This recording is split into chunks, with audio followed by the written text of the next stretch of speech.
এবং সেই শত্রু যদি যেই হোক তাকে আমরা স্পেয়ার করব না। দ্বিতীয়ত হচ্ছে না, শত্রু identified, we are open, we are looking for শত্রু। লুৎফুজ্জামান বাবর, সাম্প্রতিক সময়ে আবারও আলোচনার তুঙ্গে ভাসছে এই নামটি। কে এই লুৎফুজ্জামান বাবর? কেনই বা তাকে ভারতের তুরুপের দাস বলা হয়ে থাকে? সবকিছু নিয়ে বিস্তারিত থাকছে আজকের ভিডিওতে। So without wasting any more time, let's start the video.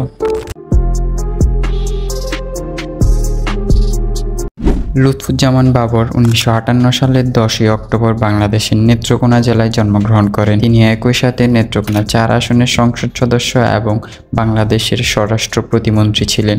বলা হয়ে থাকে লুৎফুজ্জামান বাবর একাই ভারতের যে ক্ষতি সাধন করেছিলেন পাকিস্তান এবং চীন মিলে তা এখনও করতে পারেনি। 2001 থেকে 2005 সাল পর্যন্ত ভারত বাংলাদেশ বর্ডার গার্ড এতই কড়া ছিল যে ভারতের প্রাইম মিনিস্টার অটল বিহারী এবং মনমোহন সিং রীতিমতো বেগম খালেদা জিয়ার কাছে অনুরোধ করে যেন তারা ভারতের সাথে নেগোশিয়েট করে। তখন খালেদা জিয়া তাদেরকে উদ্দেশ্য করে বলে যে আমি না হয় মানলাম, কিন্তু আমার বাবর পাগলাকে বুঝাবে কে? না কুচা ভারতের এভাবে বাংলাদেশের কাছে মাথা নত করার তখন একটা কারণই ছিল, সেটা হচ্ছে বাবর। বর্ডার গার্ডের প্রশ্ন আসলেই বাবর কখনো ছাড় দিতেন না।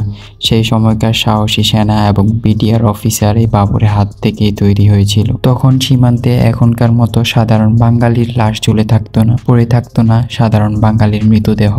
তখন ভারতের একটি গুলির জবাবে বাংলাদেশ তাদের 2টি গুলি মারত। তাছাড়া এই বাবর চাইতেন বাংলাদেশের সীমান্ত আরো বড় করতে, যেমনটা চেয়েছিলেন আব্দুল হামিদ খান ভাসানী। তাছাড়া এই বাবর ভারতের ট্রাম্প কার্ড হয়ে ওঠেন আরেকটি কারণ। সেই সময় 7 সিস্টার্স খ্যাত ভারতের 7টি অঙ্গরাজ্য মিজোরাম, আসাম, মেঘালয়, সিকিম, ত্রিপুরা এবং বিহার ও উড়িষ্যা সাংস্কৃতিক কারণে ভারত থেকে সম্পূর্ণ আলাদা হতে চেয়েছিল। তারা আন্দোলন শুরু করে দেয় ভারতের সরকারের বিরুদ্ধে এবং এই বাবর সেই আন্দোলনকারীদের 10 ট্রাক অস্ত্র সাপ্লাই করেছিল। সেই ট্রাক থেকে 463টি বাক্স অস্ত্রসহ উদ্ধার করা হয়, যেগুলোর মধ্যে ছিল এমটিটি, এসএমজি, টমিগান 790টি, গ্রেনেড 27,000, রকেট লঞ্চার 150টি, ম্যাগাজিন 620টি।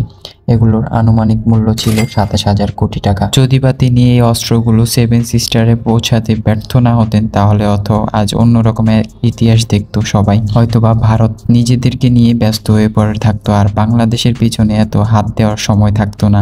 আর হ্যাঁ, প্রতিবেশী রাষ্ট্রের বিরুদ্ধে এত গেম খেলার কারণে হয়তো আজীবন ভারতের ট্রাম্প কার্ড হয়ে থাকবেন লুৎফুজ্জামান বাবর।